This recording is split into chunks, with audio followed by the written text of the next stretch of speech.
भाई जो गुरु वचन पे डट गे, कट गे फंद 84। जिन बातन से गुरु दुख पावे, तिन बातों को दूर बहावे। अष्ट अंग से दंडवत प्रणामा, और संध्या प्रात करे निष्कामा। सरलार्थ, जिन बातों से गुरु जी को दुख हो उन बातों को त्याग देना चाहिए। सुबह और शाम निष्काम भाव से गुरु जी को अष्टांग से दंडवत प्रणाम करना चाहिए। अष्टांग दंडवत प्रणाम। भाइयों और बहनों, आज इस पूरी संगत में देश विदेश में सतगुरु रामपाल जी परमेश्वर जी की करोड़ों में संगत हो चुकी है। आज इस करोड़ों की संगत में से यदि कोई अष्टांग दंडवत प्रणाम अपने गुरुदेव भगवान को करता है तो वो केवल सत्सेवक हैं।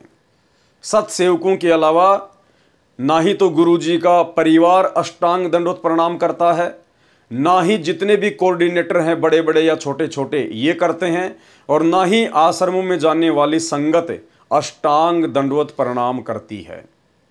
क्योंकि अष्टांग दंडवत प्रणाम कैसे किया जाता है उसकी विधि गुरुदेव भगवान ने इस वाणी के अंतर्गत लिखी है।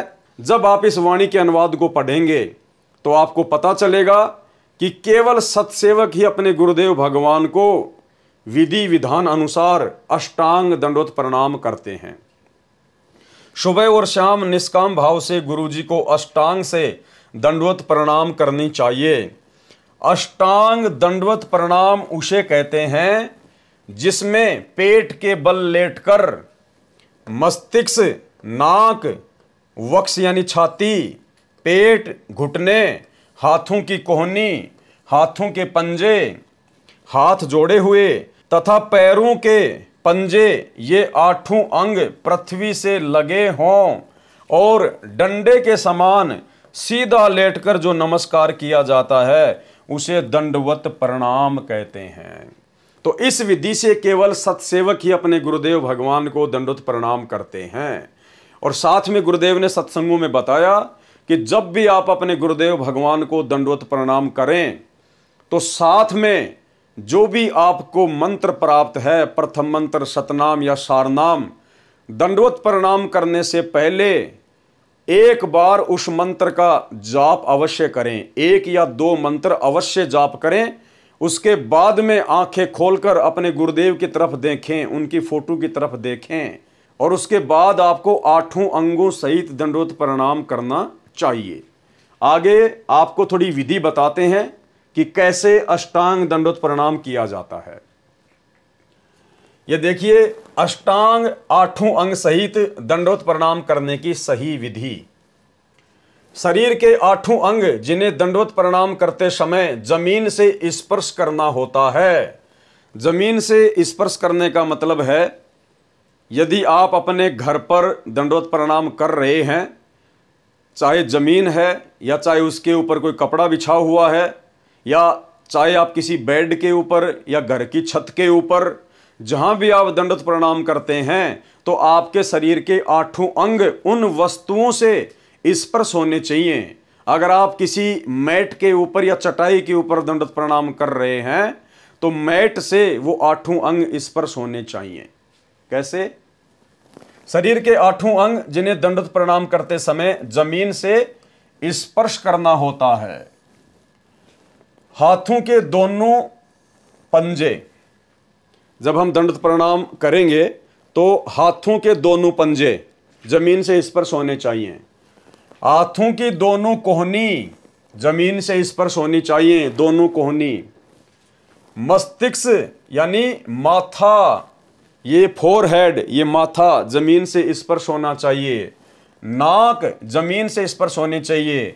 छाती जमीन से स्पर्श होनी चाहिए। पेट जमीन से स्पर्श होना चाहिए। पैरों के दोनों घुटने जमीन से स्पर्श होने चाहिए, और पैरों के दोनों पंजे जमीन से स्पर्श होने चाहिए।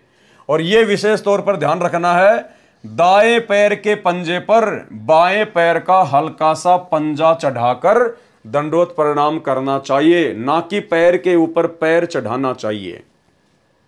और जब हम दंडवत प्रणाम करना शुरू करें तो सबसे पहले क्या करें? सर्वप्रथम जमीन पर घुटने टेक कर हाथ जोड़कर बैठ जाएं। इस प्रकार से सबसे पहले अपने गुरुदेव भगवान को दंडवत प्रणाम करने के लिए इस पोजीशन में घुटने टेक कर हाथ जोड़कर आपने जमीन पर बैठ जाना है। उसके बाद आपको जो भी मंत्र प्राप्त है, प्रथम मंत्र सतनाम या सारनाम, उस मंत्र का इच्छा अनुसार 1 या 2 जाप अवश्य करें। जो भी मंत्र हमें गुरुदेव भगवान ने दिया है उसके बाद हमने उस मंत्र का जाप करना है इसी पोजीशन में घुटने टेके हुए। उसके बाद फिर खुली आंखों से सामने गुरुदेव भगवान के स्वरूप के दर्शन करने चाहिए, यानी गुरुदेव भगवान की कोई मूर्ति या फोटो जैसा भी है। उसके बाद हमने आंखें खोलकर गुरुदेव भगवान के दर्शन करने हैं। उसके बाद हमने इस पोजीशन में अपने गुरुदेव भगवान को अष्टांग दंडवत प्रणाम करना है। ये पोजीशन आप जी देख सकते हैं। पैरों के दोनों पंजे, ये होते हैं पैरों के दोनों पंजे।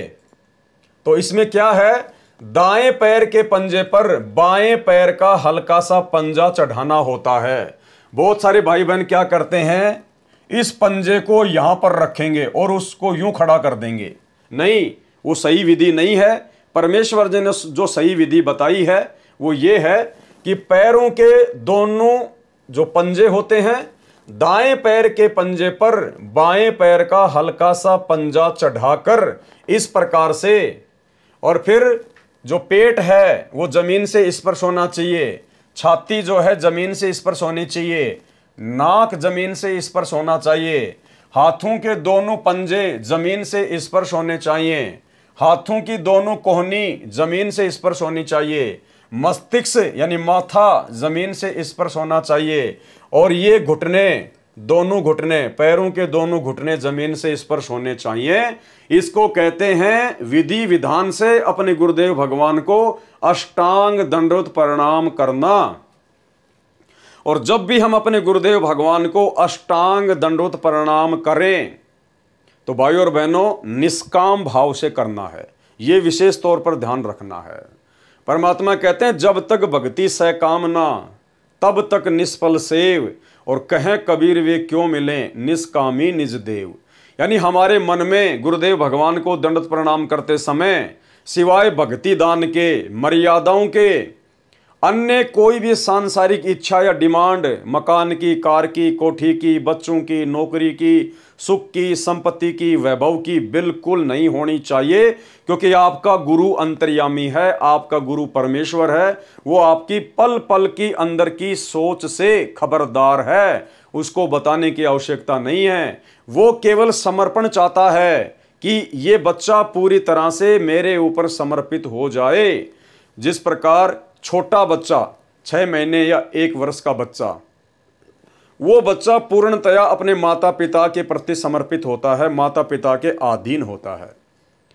और जब सर्दी आती है तो उस बच्चे को बोलने की आवश्यकता नहीं पड़ती है। माता पिता को पहले ही पता होता है कि सर्दी आने वाली है, बच्चे की जुराब लेके आनी है, बच्चे के जूते लेके आने हैं, बच्चे के गर्म कपड़े लेके आने हैं। क्यों? क्योंकि वो बच्चा माता पिता के अधीन है।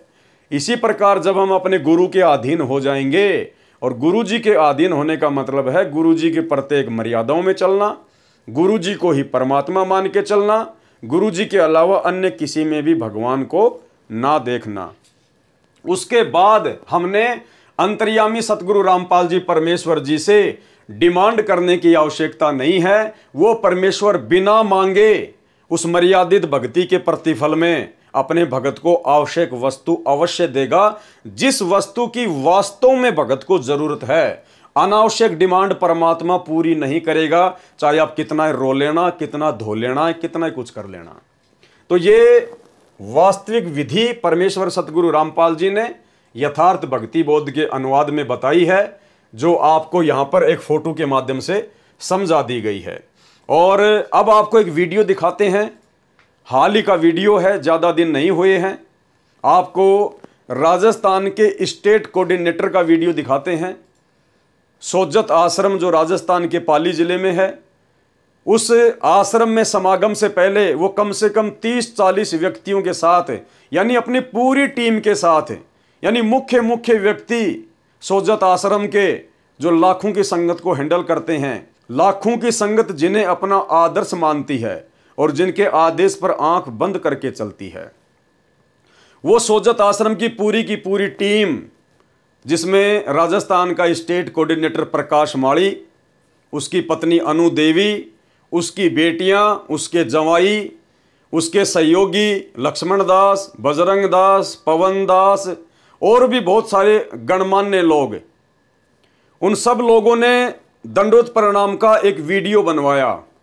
भाई और बहनों, विचार कर लेना, राजस्थान का स्टेट कोऑर्डिनेटर कोई मुझ पवन दास की तरह 2013 से नहीं जुड़ा है।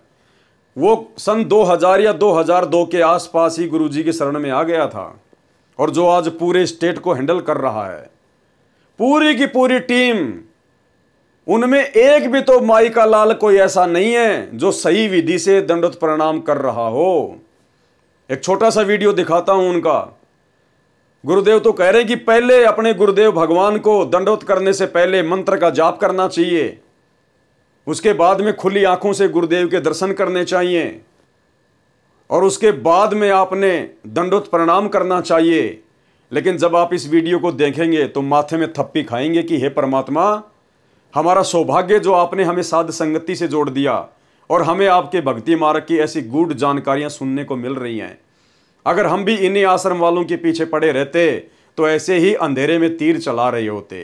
तो देखिए ये वीडियो, किस प्रकार से ये लोग दंडोत प्रणाम कर रहे हैं और गुरुदेव भगवान हमें क्या समझा रहे हैं।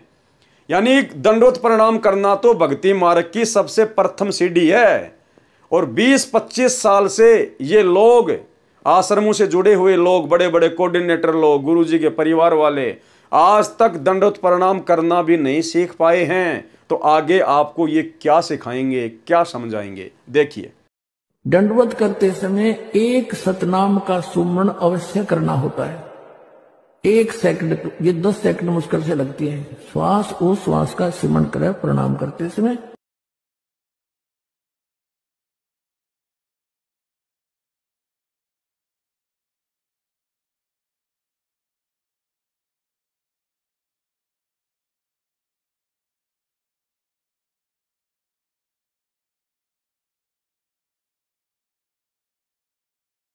देव की जय। बंदी छोड़ कबीर परमेश्वर जी की जय। बंदी देव की जय। बंदी छोड़ कबीर परमेश्वर जी की जय। बंदी देव की जय। बंदी छोड़ कबीर परमेश्वर जी की जय। बंदी स्वामी राम देवानंद जी गुरु महाराज जी की जय हो। इसके अलावा आपको सतलोक आश्रम खमाणो, सतलोक आश्रम धूरी पंजाब का भी एक वीडियो दिखा देते हैं, जिसमें हमारे सिख भगत भाई बहन अपनी उन्हीं पुरानी मर्यादाओं का वहन करते हुए, सिर पर पगड़ी, लंबी लंबी दाढ़ी, मूछ, अरे भैया, इस यथार्थ कबीर पंथ का गुरु तुम हो या तुम्हारा गुरु है? अरे सरदार एक ही होता है और इस टीम का सरदार केवल सतगुरु रामपाल जी भगवान है। इस पंथ का सरदार सतगुरु रामपाल जी भगवान है। अपनी सरदारी को साइड में रख दो अगर संत रामपाल जी से दीक्षा ले ली है तो। क्यों तो तुम अपने पहले वाले सिख समाज को धोखा दे रहे हो, और क्यों संत रामपाल जी के मानव धर्म से जुड़ने के बाद अपने आप को धोखा दे रहे हो? भैया, पहले वाली पहचान को मिटाना पड़ेगा अगर मानव धर्मी बन गए हो तो। अब तुम सिख धर्मी नहीं हो, तुम मानव धर्मी हो। खैर, ये लोग छोड़े ना छोड़े, ये तो इनके संस्कार और ज्ञान आधार के ऊपर है।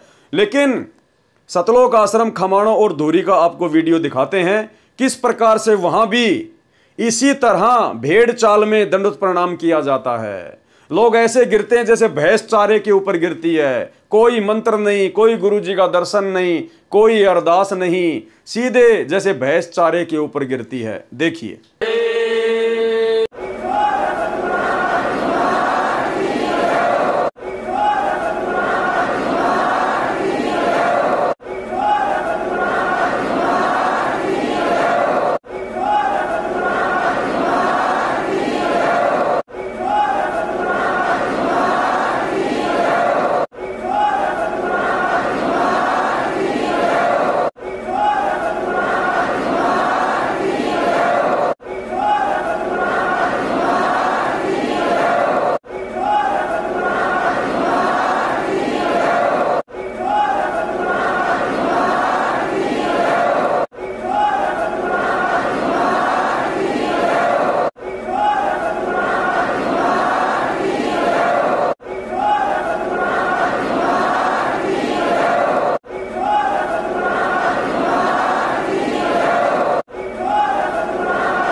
तो भाइयों और बहनों, अब आपको यकीन हो जाना चाहिए कि साध संगति ही सतगुरु रामपाल जी परमेश्वर जी का सच्चा मार्ग है।